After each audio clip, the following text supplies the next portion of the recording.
Evening, everybody, and good afternoon. Wow, Manchester United. Wow, wow. That was a good football match. Coming from an Arsenal fan, Man United's been my biggest rivals growing up, watching Arsenal through the years, and I've loved Arsenal games with Manchester United, and I feel your pain, United fans, but what I want to say straight away is stay with Ruben Amorim. Give him a summer, let him have his roll of the dice, and let him have a full transfer window. Don't bother sacking him. And I'm not saying that because I'm enjoying your failure. Of course, I'm an Arsenal fan. I've supported Arsenal for 33 years. But I'm not like that. I'm not like a lot of fans where it's like, haha, you're doing shit, this is that, this is that. I've seen Arsenal under Arteta go through shit times, right down there. I think it was 16th at one point, finishing 8th twice. It's only now we're just getting better. Man United will turn this around. Ruben Amorim will turn this around. Sir Jim Radcliffe will turn this around. Jason Wilcox will turn this around. United will be back. Next season, they'll be a lot better. I'm not saying you're going to even get in top 4 next season. I don't know. But let Ruben Amorim have a full transfer window. And obviously, Sir Jim Radcliffe has to back him. He has to give him what he needs. I have no idea who you should sign. Would you sign Harry Kane? I don't know. Just for a good 2 year. That 2 year could really just catapult you. Do you know what I mean? It could be a saviour for 2 years. It could be prolific like he was at Tottenham. So United, this season beat my team on penalties, beat Arsenal, and they had 10 men for 57 minutes. So there's a performance in there. There is. They've turned up against Man City the other week, 0-0. They've turned up against Liverpool, This performance is in there. There is. But it seems when Manchester United are bad this season, they're really bad, and they capitulate, and they just fold, and it's like, yeah, it's 2-1 now. No, it's 3-1. Sod it. We'll just fold. Tonight, yes, they had an advantage with an extra man, but they never gave in, and obviously all the strikers were off. And I just want to say, Bruno Fernandes is a very good captain. He gets better as a player every season. Yes, he's had a bit of a dip like last season, a little bit, but this season he's stepped up, and he's vocally what you want to see from a captain. He's levels above Martin Odegaard. Seriously, I'm embarrassed that Martin Odegaard is Arsenal's captain. It's to see it. I think, have we got a captain playing for us tonight? Because I don't see no leadership skills from him. I don't see a voice, shouting, gearing the players up. Bruno Fernandes has got that in abundance. He's got that in abundance, and he's a better player by a lot than Martin Odegaard. One thing I will be is, yes, I love my club, obviously Arsenal, supported them 33 years, but I am, and I've already said this, I'm not one of these fans, if he plays for Arsenal, he's better than everybody else, or we don't get ref decisions, we don't do this or don't do that. If I see something in football, I love giving credit when it's deserved, like Newcastle. Fantastic season, and it's still not even finished yet. They are an absolute nightmare for teams when they're on it, and do not be surprised. We aren't going into it if they go and win league next season. I know people call me crazy, but if they spend and they keep the players, so Man United fans, obviously, I feel your pain in a way, and it's frustrating. It is, because I see the Premier League still how I have seen the best years for myself personally. Man United, Arsenal, Arsenal, Man United, Man United. That's how I see the Premier League over the years, with my memories of when we was challenging. Obviously, you were winning it, then we were winning it. The FA Cup games, So I know how it feels for United fans. It must be driving them crazy because you think, oh, here we go, and then oh, it's 5 steps back, and I don't know what it is. I'm baffled. I've been trying to like, I mean, last season you were same under Ten Hag, and personally I was like at start of the season, you've got new owner Sir Jim Radcliffe, a Manchester United fan, but Jason Wilcox in, Dan Ashworth obviously is gone.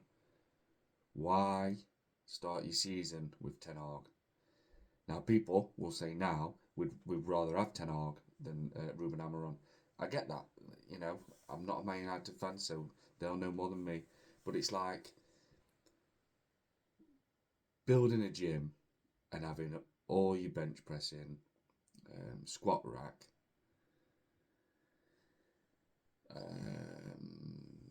cable machine, loads of dumbbells, treadmills, and then someone saying, and it's a big gym, and then someone coming up to you and saying, "Where's your leg press?"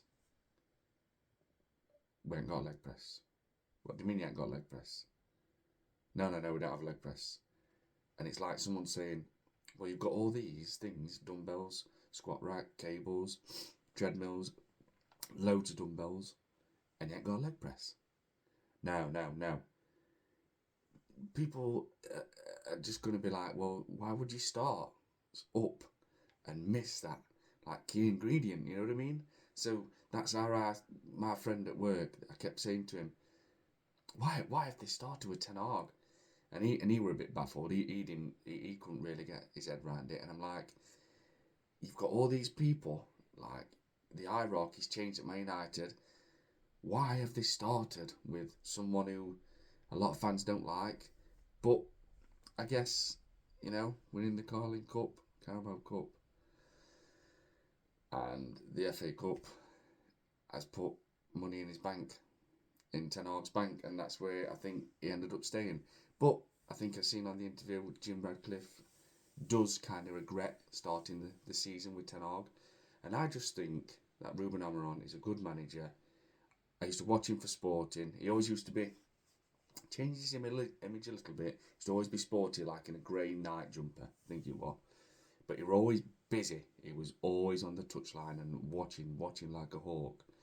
And I think if Man United went and sacked him, then it'd be like, well, what are we doing here as a club? Because we're trying to chase and wish and hope and pray that next manager comes in. Now, I get it. Sometimes you have to sack 8 managers to get the 9th in or the 10th in, and they be a success and they be brilliant. I totally get that. But Ruben Amorim is a damn good manager. He is a good manager. I know some Man United fans not agree. I don't like Arteta. I'm not fully on board with Arteta. Never have been. I don't fully back him. I'm 90% confident still we ain't winning no league title under Mikel Arteta. So there's going to be Man United fans what don't like Ruben Amorim, and I get it. But he hasn't had a summer, and I think if you give him a summer, I don't know how much Man United's got to spend. You hear they've got money, they ain't got money. But if you give Amorim, if you can give Amorim 200 million, then obviously people are going to say 300 million, etc. But I want that at Arsenal. We need 6 signings at Arsenal. But I think Man United, there's something there, and I just can't put my finger on it, because they do turn up sometimes. They do put some good performances in, and you know you've got to get Kobe Mainoo back on form, singing from the hymn sheet he was last season. You've got to get that Kobe Mainoo going to Euros and playing well for England. Harry Maguire's a baller when he wants to be, and he will put a shift in. Bruno Fernandes, like I said in the started video, he's a fantastic captain, and that guy does turn up in big games, and he gets the players rattled and fired up. Yoro, I think he's going to be a good centre back. He's got some pace and power, that lad. Yes, he might have a few rash tackles in him, but yeah, that's a good signing, I think. Agati, I mean, there's another one. It's like there's so many players for United where you think, let's wait till next season. Zerke, Højlund, Zerke. I would say out to Rasmus Højlund and Joshua Zerke, one of them has to go. One of them has to go. Now I remember watching, I used to watch all football, all over the world for about 6 years and then 4 years constantly. For certain reasons, just constantly watching it all the time. I stopped 1 year ago on the 8th of April. And I have watched Bologna, where Zerke used to play, and he was a threat there, obviously different league, Serie A. But who do Man United keep out Højlund and Zerke? I don't know. I'm not sure. I would probably say you might be able to get about 50 plus million for Højlund, maybe from Serie A, or if the Saudi league turn up, they might throw, like, say, a 60 million package, which you can't turn that down, because I think you only paid 75 million for him. Casemiro's going to go. I'd get rid of Mason Mount. Lindelof, obviously, going to go. Luke Shaw, I don't know, good for experience, but it's a huge summer for Manchester United, a big, huge summer. I don't know if they can do it, because when I was saying huge, I'm thinking you need, well, personally, I think Arsenal needs 6 signings, and I think Man United could maybe do with 8. I have no idea how you're going to fund that. I don't know. I really don't know. But it's his first window. It's his first full window. I would stick with Ruben Amorim, Manchester United fans. Honestly, I would. He knows, he understands the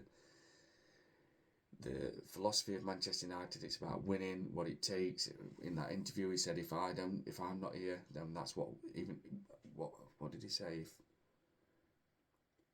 We're aiming to win the Premier League. I can't remember how long he said now, in a certain amount of time.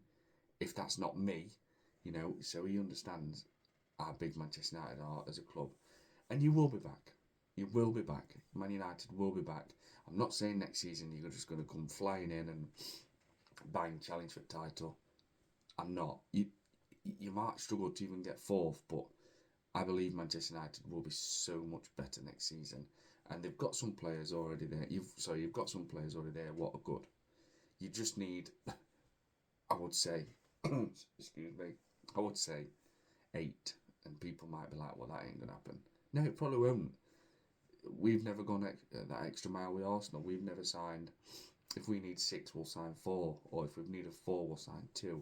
Like, we don't have a striker. We had a striker for 3 seasons, or a winger to help Saka as a backup. Yes, people say, what are you about? He's semi-final Champions League, he's second in league. No, it's all about winning. You have to win. Second and semis. Yes, it's great. We've beat Real Madrid. We owned them over 2 legs, but it's all about winning in football. It was yesterday, it is today, and it will be in 100 years and forever. It is about winning. Can't keep being a nearly team, and that's obviously what my team is at the minute, Arsenal. So, Man United fans, what a game. What a game. Fantastic game. You really did dig in and give it your all, and yeah, it's people. I don't care if people say, "Oh, it's Europa League, it's Lyon." It's a football match, and you won it, and it gives you a chance to get in the Champions League. Now, Atletico Bilbao will be a bit tough with Oliver Sanchez and Nico Williams, obviously, and Nacho Williams, Villarubey. He's left now, I think. He was a threat guy with a big beard. He would have been a threat, but he's gone. So